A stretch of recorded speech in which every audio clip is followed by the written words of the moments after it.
Hi everyone, and welcome to today's webinar, Oracle Solaris and Engineered Systems, a Solaris Roadmap. Before we get started, I'd like to go over a few items so you know how to participate in today's event. You should see a box in the upper right corner of your desktop. This is your control panel. You're listening and using your computer speaker system by default. If you would prefer to join us over the phone, just select telephone in the audio tab and the dial-in information will be displayed.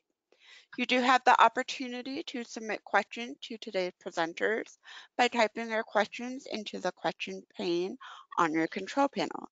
You may send in your questions at any time throughout the presentation.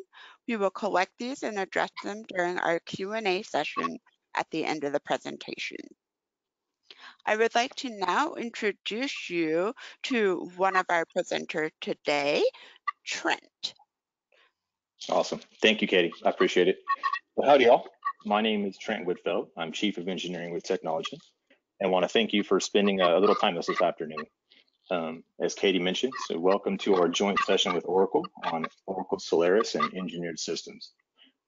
We have some great folks that have been involved in this, and two of the most handsome gentlemen that I've ever seen, I can tell you that, Mr. Roger Simon from Oracle and Mr. Muhammad Ali with Technology.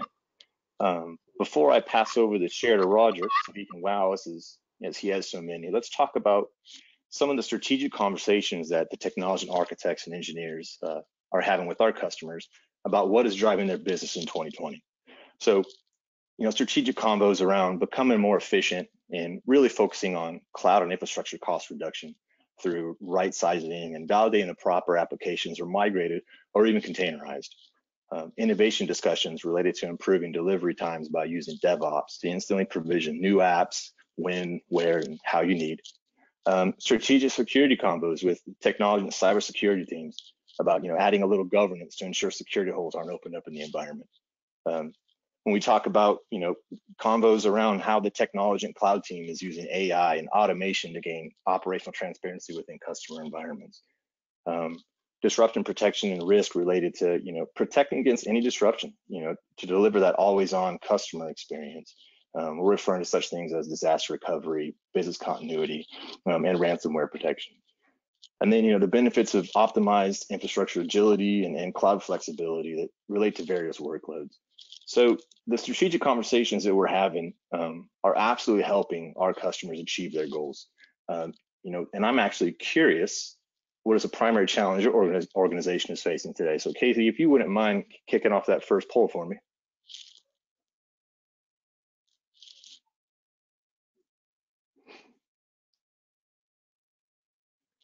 And then, as you're answering this question, just a reminder, we'll have a survey at the end that you can fill out, and we definitely appreciate your feedback and the information you provide.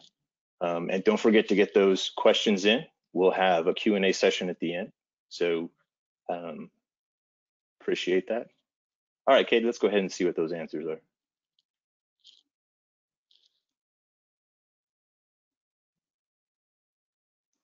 Yeah, there's no surprise here. Most of the things we're finding, especially during this chaotic time, is typically, it's most of our customers talk about a security aspect and how the governance and compliance can be part of it, but really it's an all the above answer, right? So most folks are looking to do cost optimization and some form of unstructured data or data management. So we can go ahead and end that poll and we'll keep on going. Thank you, Katie. Well, now it's my pleasure to introduce our keynote speaker here. Probably the smartest guy I've met in a long time, Mr. Roger Simon. We appreciate you being here. And while we're, go ahead and get you changed over to the presenter here.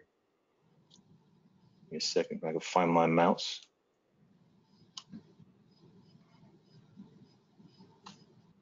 Should be coming your way, Roger. Okay. Very good.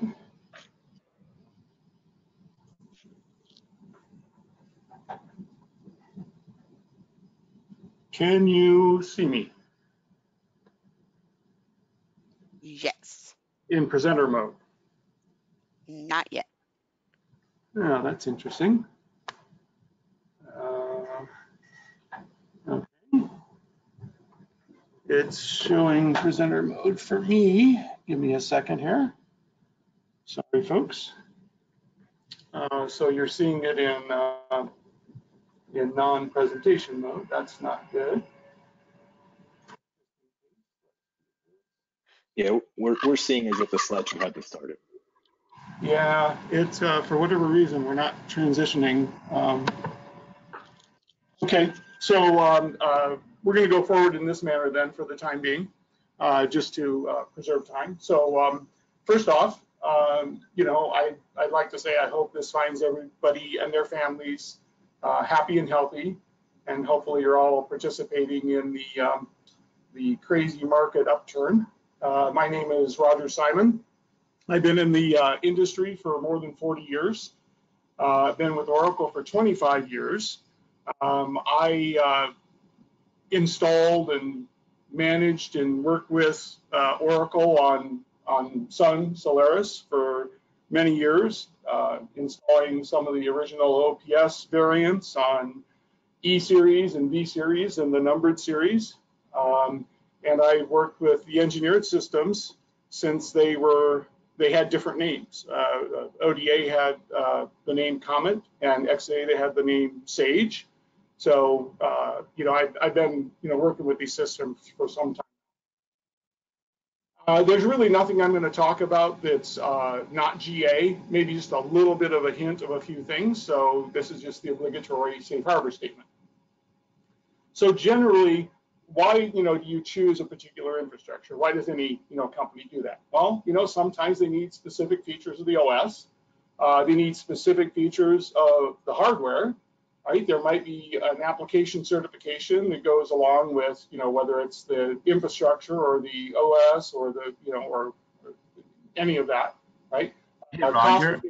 Yeah. Hey, Roger, sorry to cut you off. We're not seeing the presentation. We're just seeing one slide that says Oracle, and yeah, now we're able to, but okay, I'll stick. Try clicking on the presentation mode on the bottom of your screen, next to the minus button, and see if that changes the. Did that do it?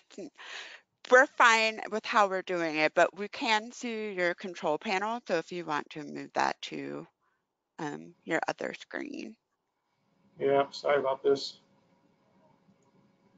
okay, yeah, we can see not the presentation form, but the edit form. We can start from here. Go ahead. Sorry about that, folks. We tested this yesterday, and for some reason, it's working differently today. Anyway, why choose a particular infrastructure, right? It's, all these things we talked about. Skill sets is a big one, right? The ability to be able to manage the infrastructure, the OS, the applications. Long-term support. Obviously, you want to be running on something that you're going to be able to run for as long as you need to. Community support, and that kind of wraps back into the skill sets. And nowadays you got to consider cloud compatibility. So let's talk a little bit about Spark and Solaris, a history, if you will. So as many of you probably already know, the Spark system, right? The Spark chips, and it's the rest of the system. It has some of the fastest database performance in the marketplace, right? It's very secure, right? We have the ciphers built into silicon on chip. We have capabilities like the DAX or the SQL accelerator, right, which makes database incredibly quick, very secure. Java, it's also optimized for Java. There's code, microcode in there that actually assists in Java, and of course the availability or the fault tolerance that's built into Spark and Solaris. So we're on our 8th variant of Spark. And it's grown significantly over the years, and I think there's been some concern about us de-emphasizing, if you will, the Spark infrastructure. But if you look at the number of cores and the speed at which they run, and the size of the cache and everything, I think you'll realize that we have pushed the boundaries of technology to the point where, as a matter of fact, the next chip they were trying to develop after the M8 was, basically melting down because, the heat was uncontrollable. So basically, we've gotten the chip, if you will, and the infrastructure to the point where, we push technology as hard as we can push it. Very fast, very high density, very good caching within the system.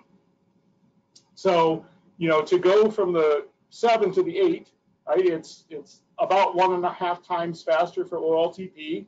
The max IOPS is about 2 times more, right? When you look at the servers themselves, right, they're 2 times faster for database and Java performance. And when it comes to analytics, they're approximately 7 times faster. And a lot of that DAX, the DAX, the SQL in Silicon is to thank for that. So, one of the concerns that you might have is around support. And so the Spark and Solaris platform is actually, we've already announced that we'll have continued to support through at least 2034.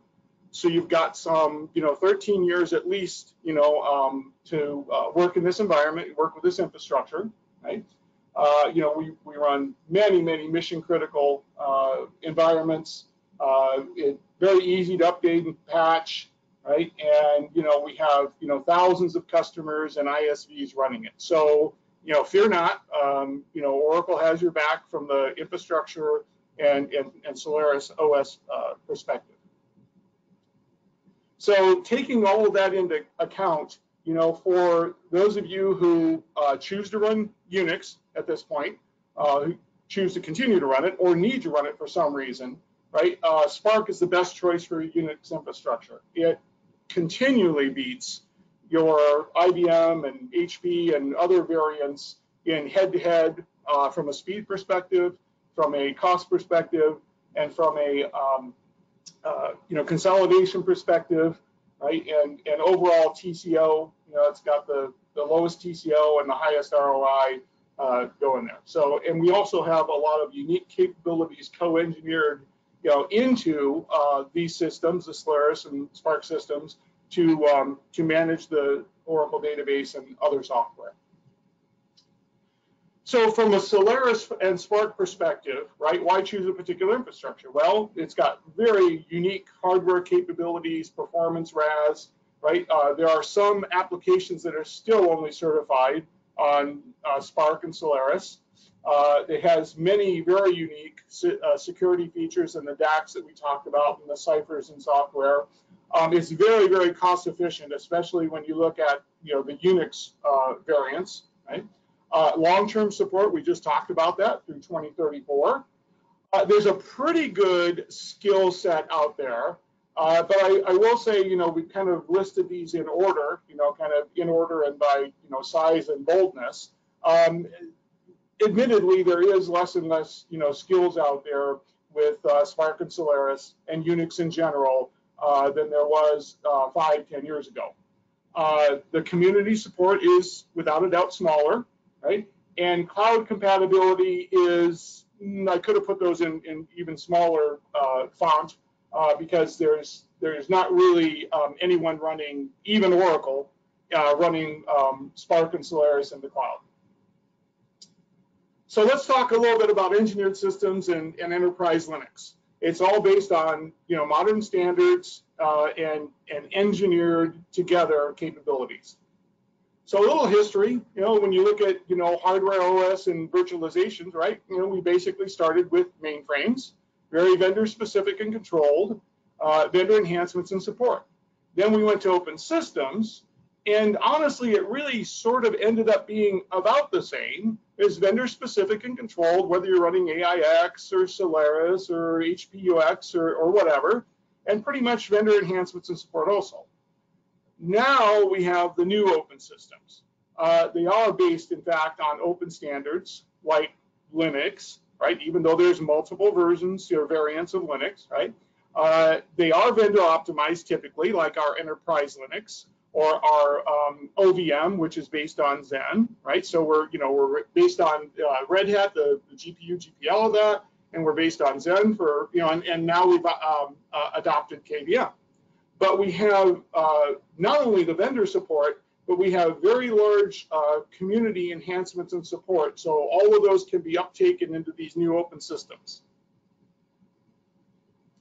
So the engineered systems family, if you're not familiar with it, I'm going to go kind of left to right, right? The Oracle Database Appliance in about its 10th iteration, 9th or 10th, depending upon how you look at it. We had an early one that was based on HP software, oddly enough, that some people count or not count. It's designed to run small to medium-sized Oracle database workloads in a very efficient manner. Now we'll talk about each one of these in a slide or two, later. We'll, cover each one in a slide or two. But the Oracle Database Appliance is a little bit of a misnomer because you can actually run that as a solution or application in a box. We've allowed virtualization on that for quite some time. So you can run SAP or EBS or PeopleSoft or Maximo or something like that, and many people do that. Moving to the right, I think this is one of our biggest secrets. It's called the Oracle Private Cloud Appliance. It is referred to by the analysts actually as an ultra-converged infrastructure. It has, of course, all the storage, all the networking, all the compute, an appliance manager, everything you need to run almost any kind of workload you want. And when I say any kind of workload, I mean, we're talking SQL Server, we're talking, Microsoft OS, of course, Postgres, Tomcat, whatever. We have a version of that called Private Cloud at Customer. So you and your customers can actually make this a cloud-like environment by having it all as OpEx and having Oracle manage it just like you would in the cloud, except for it happens to be on-premise. And we'll talk about that in a little bit. Then the Oracle Exadata, right? So we've had Exadata out there for 10 years. It's in its X8 version, and it can cluster. It uses InfiniBand, right? And you can cluster the X8s with the X7s, with the X6s, all the way back to the X5s, X4s, X3s, right? So we just keep building that up, and you can have multi, rack clusters. You can actually have within a Oracle rack, you can have X5 compute nodes along with X7 compute nodes, along with X8 compute nodes.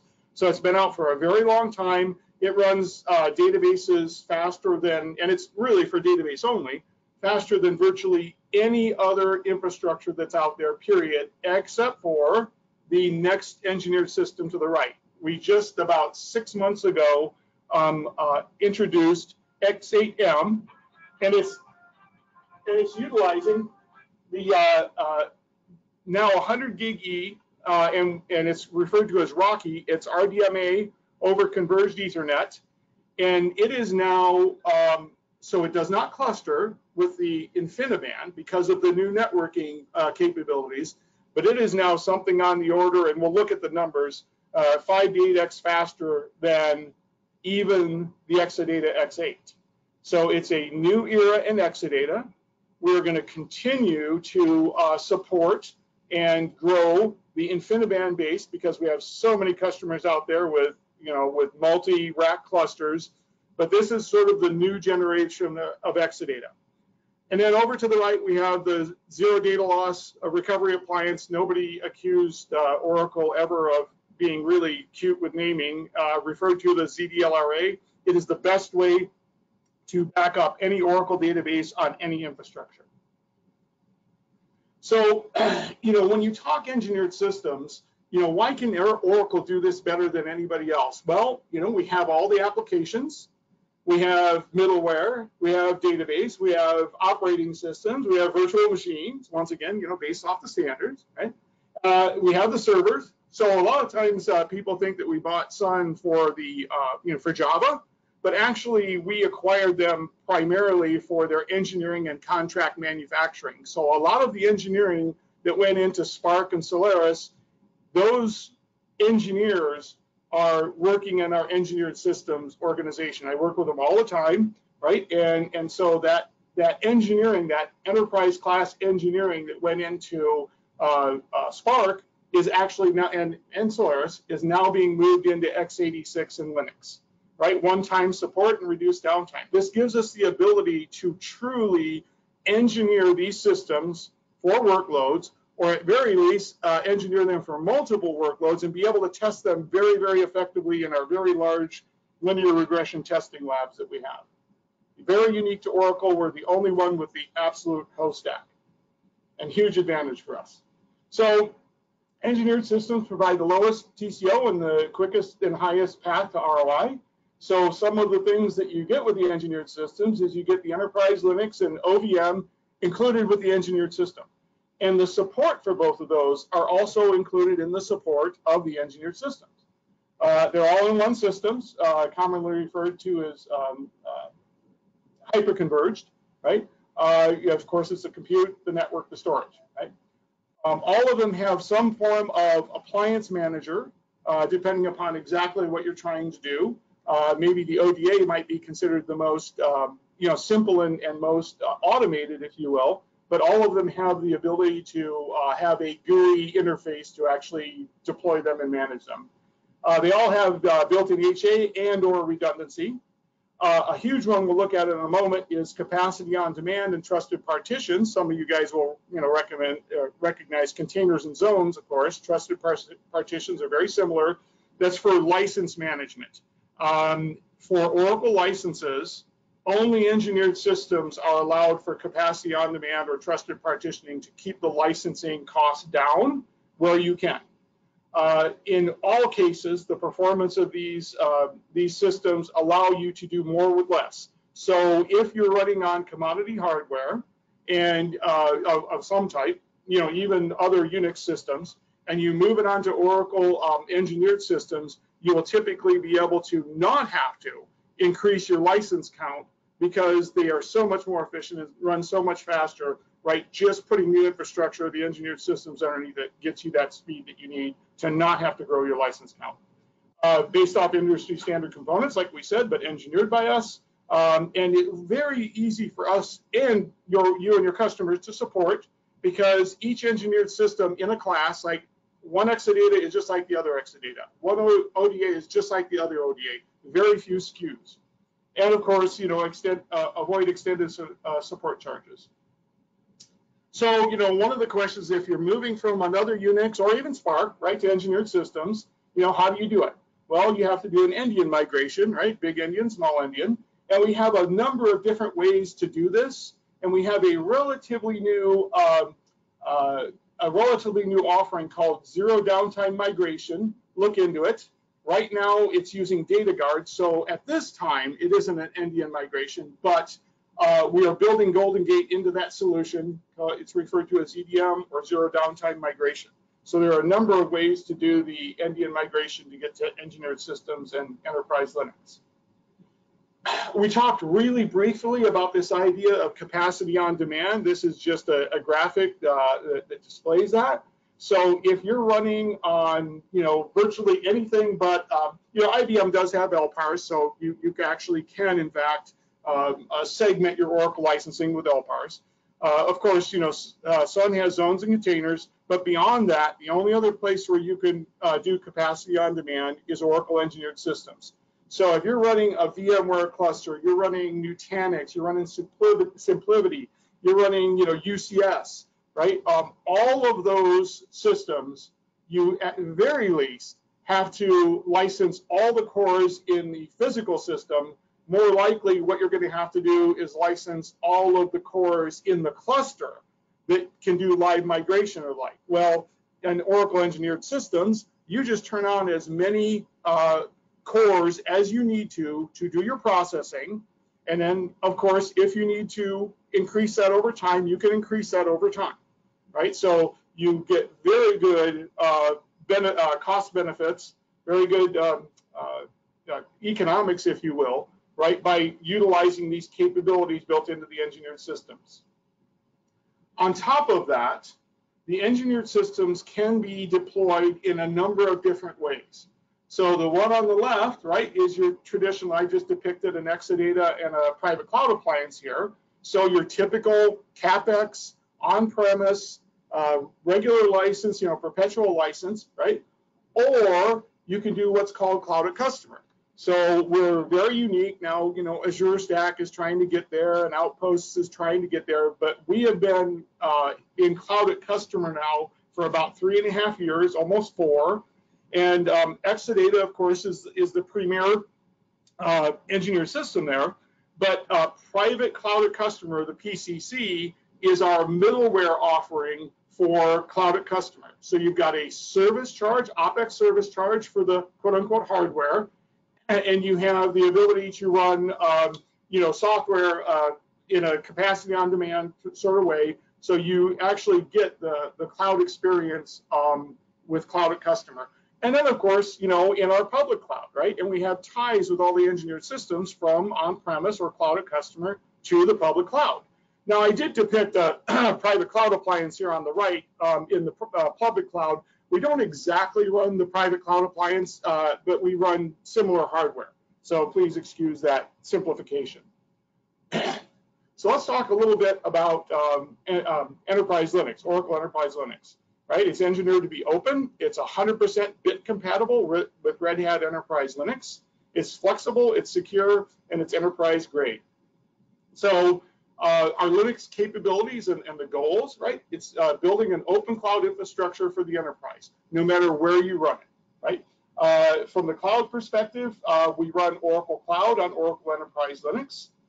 We provide containers and virtualization.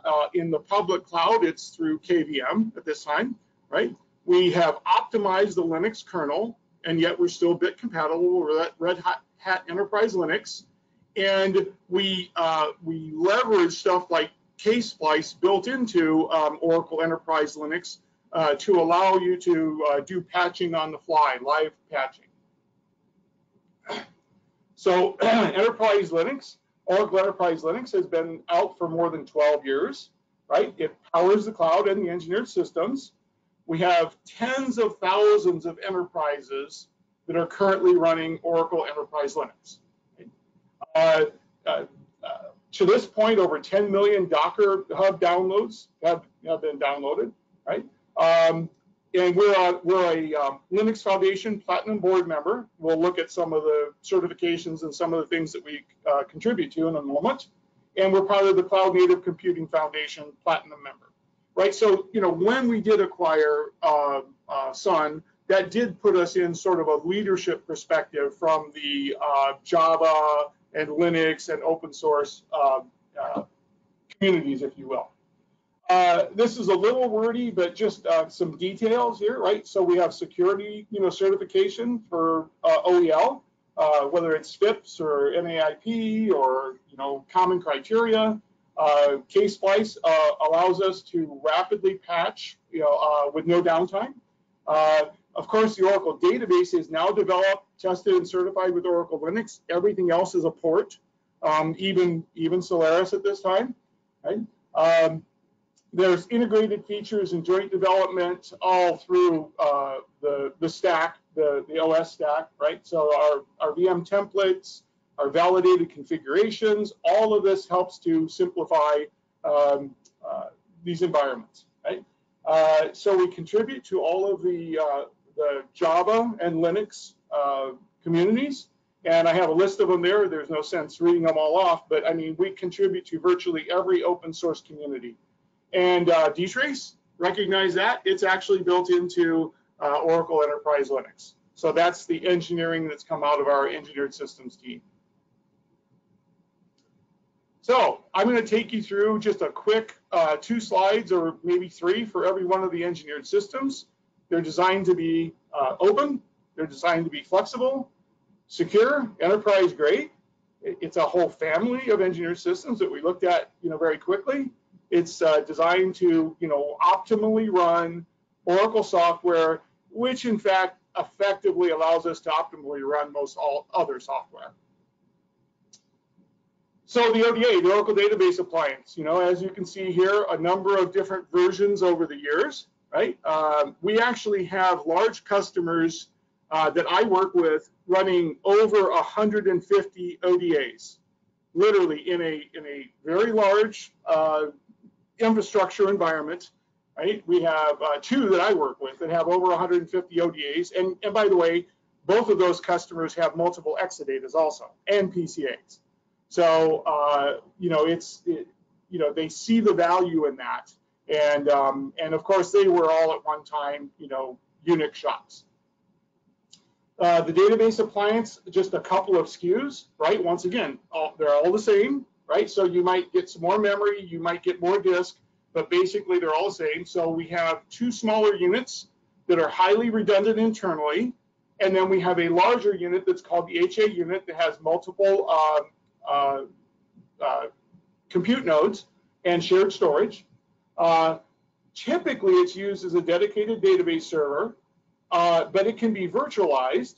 And we're right now we're converting from OVM to KVM to be even more open standard. But you can run apps in a box. As I mentioned earlier, many companies are running eBusiness Suite, PeopleSoft, JDE, SAP, Primavera, literally right on an ODA itself. It is probably the most automated of all the engineered systems. You go through something called the Appliance Manager to deploy it, and you basically just click, click, click, click, click. And the same is true for setting up connectivity to backup in the cloud and DR in the cloud. Very handy. So the Exadatas. So on the left-hand side, I just depicted a little bit about the hardware on the InfiniBand version, right? The current X8 is about 50% faster than the X7, so huge gains in performance, still InfiniBand based. And we have the ability to have either high capacity, extreme flash, or now we release something called XT or extended. So now it's due to customer demand. When we wanted more storage in an Exadata to have backups or have other like unused tables or something like that, a partition, you can actually put it on there. Now XT does not participate in query offload, so it doesn't have the performance characteristics, but now you can stay within rack and store whatever you need to store additionally. On the right hand side is the new X8M. Right, you can see that it's based off the 100 gig E, and it uses RDMA, and we'll see a quick image of that in a moment. It has swapped to the KVM virtualization. It does this RDMA over converged Ethernet. We're the only ones to actually do this with the Intel PMEM, and we'll look at that in a moment. And of course, it has the same sort of storage, except for in the X8M, we have the Optane, the Intel Optane PMEM built into the storage modules. That's where it goes in these servers. So look at how that works. So basically, if you're familiar with query offload, what the compute nodes in Exadata will do is push where clauses down to multiple storage servers. Of course, those storage servers work to get a result. They put the result in memory and then send it, to the compute nodes. Well, with the Optane PMEM, what we were able to do is put so it's a cache, right? It's a caching methodology. It's persistent, so it stays through a reboot. But basically, we're able to access the blocks in memory in this Optane PMEM directly from the compute server. So the compute server knows where every block of data is. That way, the storage servers don't have to even do an I/O. It is getting pulled directly out of the storage server's memory. Oracle is the only company deploying it in this way. This allows us to have these huge performance and latency advantages. So as you can see here, right, 2 times faster, RDMA, and 10 times better transaction processing than even the X8 version, and 2.5 times higher transaction processing IOs. Nobody else deploys it in this manner. Everybody else, when you deploy it in a flash storage array, you have bottlenecks invariably that you might get 40% performance increase. We get multiple times, 2.5, 10x on those lines. To give you an example, right, in an all-flash EMC where they've deployed Optane PMEM, we get 3 times more throughput, 2 times more IOPS, and 5 times lower latency. So we're down with the Exadata X8M, we're down to 19 microseconds, not milliseconds, microseconds of latency. And these are for SQL queries. This is not a 512 block, right? We're talking SQL query latency times. Additionally, our OLTP read IOPS is much, much higher. And by the way, and we can scale to multiple racks where typically your storage arrays can maybe scale effectively for 1 or 2 racks. Huge advantages. So from the Exadata perspective, once again, we keep the number of SKUs down. Yes, you choose whether you have high capacity or extreme flash. Yes, you choose if you want the XT, the storage. Yes, you're going to choose between X8 and X8M, but basically the SKUs are low enough that we understand how every Exadata is configured, makes it much, much easier to support. And of course, it's got HA and redundancy built in. Exadata, both versions are for database only. They're meant to run database, that's all they do, right? Now we have Exadata in the cloud. We have the dedicated Exadata in the cloud where you can get your own environment, no sharing at all, right? We have Exadata Cloud at Customer we talked about, and of course, if you've heard of Autonomous in the Oracle Cloud, it runs on Exadata. By the way, Autonomous on Exadata Cloud at Customer should be released in any month now. So you can actually do the same thing with Cloud at Customer with Autonomous in the very near future as you can in the public cloud. So swapping to the private cloud appliance. The analysts are now referring to this as ultra-converged infrastructure. It's basically the rack comes, in configurable quantities, right? With compute nodes, with networking, with management nodes, with storage. In the past, if you haven't looked at the private cloud appliance in its 8th version also, probably it was because we didn't have large quantities of internal storage. We now do through the ZS7 and ZS8, upcoming ZS8 storage. So now you can get about 200 terabytes of usable data right within a private cloud appliance. That was a big change for X8. You can run virtually anything. You can, whether it's Microsoft, whether it's Oracle, with Postgres, you name it. And when you want to scale it, all the cables and everything are there. You put in a new compute node, you put in a new storage server, and the software itself actually configures all of that according to what you have set up or what you request, and it's all completely done. So huge cost advantages, huge consolidation advantages, and will run anything. And remember, it's also available as a Cloud at Customer version. So this is just a quick look at the stuff that customers are currently running on the PCA. So virtually everything Oracle. And then look at the down below. We have SAP certification, and people are running SAP on it. Microsoft Windows, SQL Server, Exchange Server, and other proprietary apps. Postgres, you name it. So once again, private cloud appliance is just a SKU or two. You determine how many compute nodes you want. You determine how much storage, and the rest is all set up. All redundant networking, all redundant management nodes, you name it, right? It's typically used as a multi-tier, web tier, application tier database, but it can be used strictly for database. We have customers doing that. It's not as fast as an Exadata, but it's of course bigger than an ODA, right? It's all based on virtualization. Everything in this box is virtualized, right? You have the ability to use the trusted partition, right, for capacity on demand, right? Once again, as I said, the analysts are now calling this the first time ever ultra-converged infrastructure, because not only is it all in one box, but its scalability is just plug and play, totally. Something interesting we're doing, we are adopting the cloud native concepts, if you will, for the PCA and the PCC. So what we're doing is, we're taking our optimized VM and we're layering containers on top of it. And we have many good examples of performance tests that says that we get very good performance out of this. But now by utilizing Kubernetes and Docker and using the same cloud native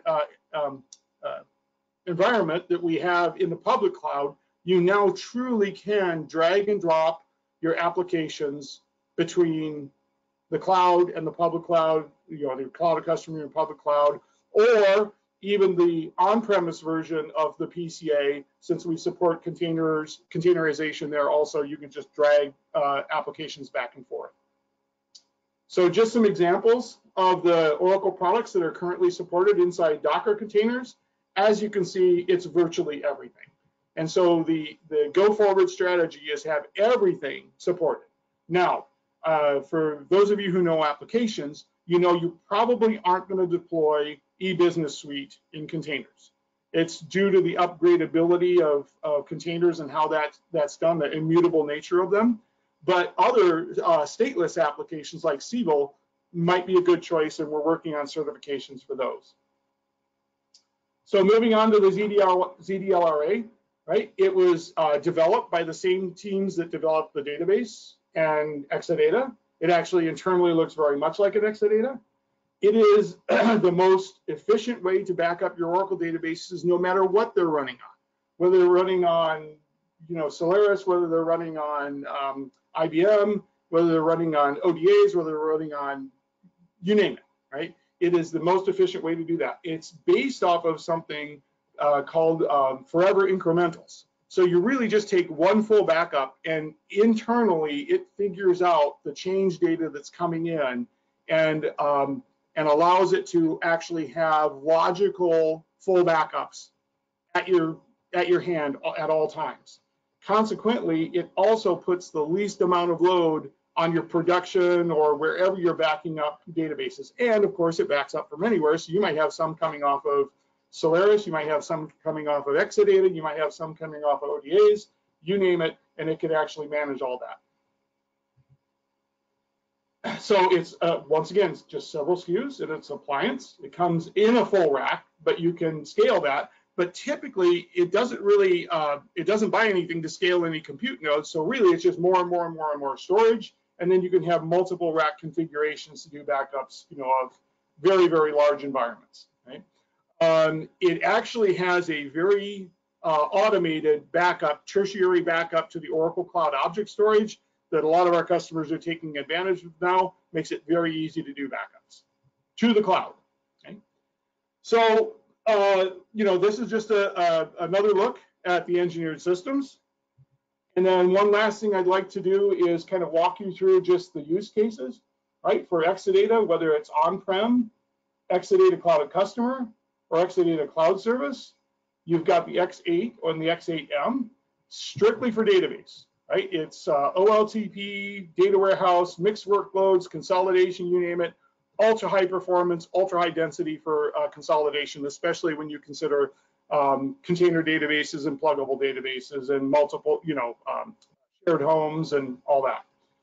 The private cloud appliance and the private cloud customer, virtually any workload. Anything that will run on the Zen hypervisor and soon on KVM, you can actually run within a PCA or a PCC. So it's all virtualization based. It'll run everything, and it's referred to as ultra converged infrastructure. Very, very cost effective. We will compare that to individual white box x86 boxes and storage any day and win. The zero data loss recovery appliance, strictly for backing up Oracle databases. It's the lowest load on the source database, lowest RTO, best RPO. So you get your quickest recovery, and you get to the latest time period with a ZDLRA than anything else you can deploy.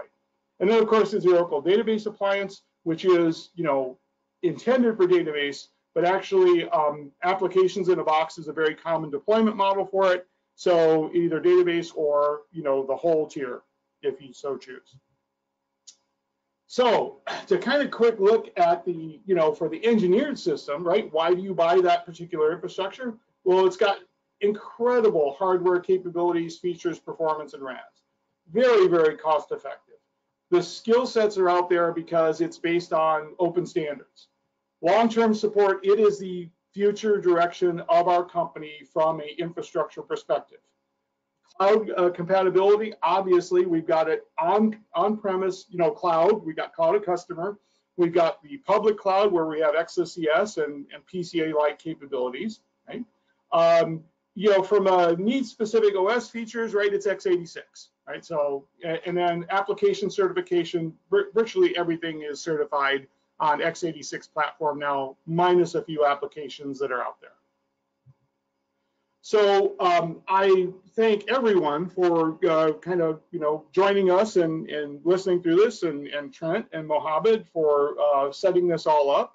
And I'd like to transition it back to Trent, and I think we're going to do some polling and some questions. So once again, thank you all, and I hope you and your families all stay safe and healthy. Awesome. Thank you, Roger. As we're transitioning to some stuff, there's a couple things that you keyed off on here that I think are worth highlighting. Something I heard from an engineering system standpoint is, bigger, badder, better with the lowest TCO. That's impressive. New open systems with, the open standard, vendor optimized, that community enhancement that you talked about. The ZDM migration method, I think that's a pretty neat tool. I used to do migrations, crazily back in the day, so that's always nice to hear the advancements there. That biggest secret, that Oracle private cloud appliance, just simplifying that entire process from a management standpoint all the way through. That's some pretty neat stuff. So appreciate you sharing that with us.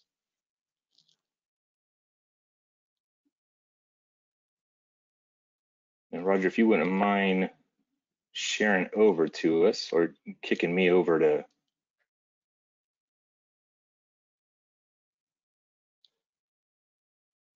There we go. Let's see if I can get my screen shared here.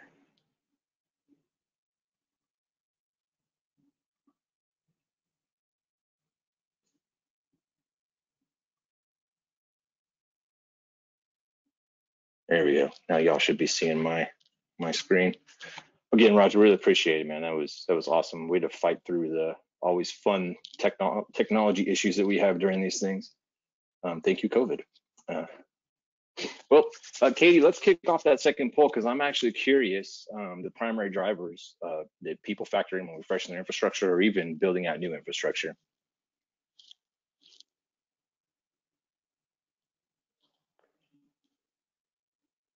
And as we're answering this shouldn't take too long. There's not as many options in this one as there was earlier, but don't forget, let's fill out that survey at the end. And if you have any questions, please drop them in the poll. We'll get to those in just a second. All right, if you have enough responses, Katie, let's see those answers.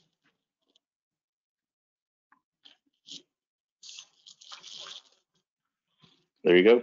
It's kind of, we talked about earlier, it typically goes around the transition of, all the above, or, making sure, especially in these crazy times, that we're getting the most bang for our buck, right? And, as Roger alluded to, there are some pretty neat things going on with those engineered systems. So again, Roger, we appreciate the time. All right, okay, let's go ahead and close that up.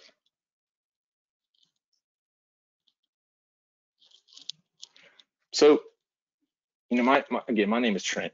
I've been with Technologent for 7 years, and I describe the technology and the team that we have as basically integrators, right? So we are that holistic solution provider. So we come in and we take the disparate technologies and put them together and make sure that we're providing you that true solution. So if I were to pose a question, how comfortable are you with your IT transformation? If I forced you to put a number down, a percentage down, with 0% comfortable all the way up to 100% comfortable, what percentage would you give? And if you don't answer 100% comfortable, what's preventing you from getting there? What's your inhibitor? What strategy or plan hasn't been defined to help you achieve that goal? What puzzle piece is missing from achieving that goal? So maybe it's one of these. Maybe if you look at some of these, you feel that uncomfortable aspect, right? At Technologent, the architects and engineers have expertise in each of these areas and then some.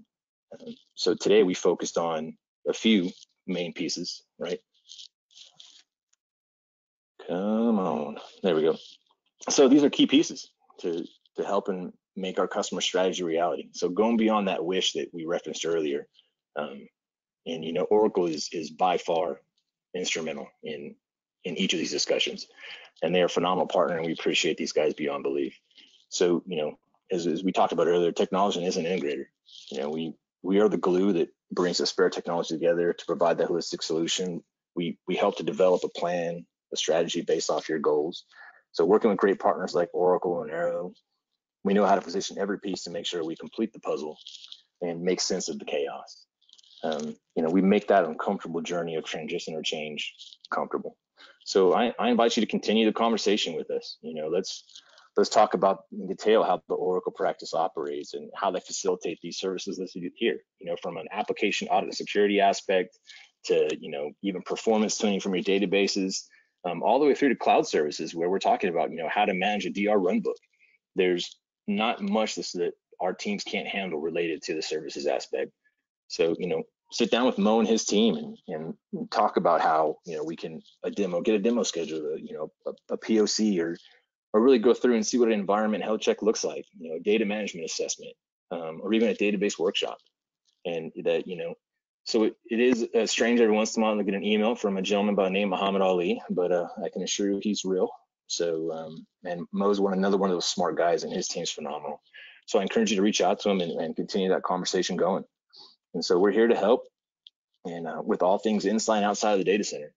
And we actually have some time for a couple questions. Katie, do we have any questions as we've gone through here? Or? No questions have been submitted. Just a Awesome. reminder, if you guys have any questions, you can submit them onto your control panel under the question tab, and we can give it a minute to see if anybody has anything. Yeah, and you know, I'm pretty easy to get a hold of. I'm just Trent at Technologent. My last name's an absolute atrocity, so they were nice enough to give me an alias. So if you have follow-up questions or would like to get a little more detail from Roger or from you know, our practice director Mohammed, I'm happy to make that love connection and put you in touch with the right people. So, but again, it's just Trent at Technologent. My parents they had a funny last name. It's awesome. Well, I would like to thank Roger and Trent and Mohammed for doing this presentation today, and Mohammed being on our back end for any questions that came in that he could help us with. And I would like to thank all of our attendees for joining us. So hope everyone has a great day. Thanks, everyone. Thank you.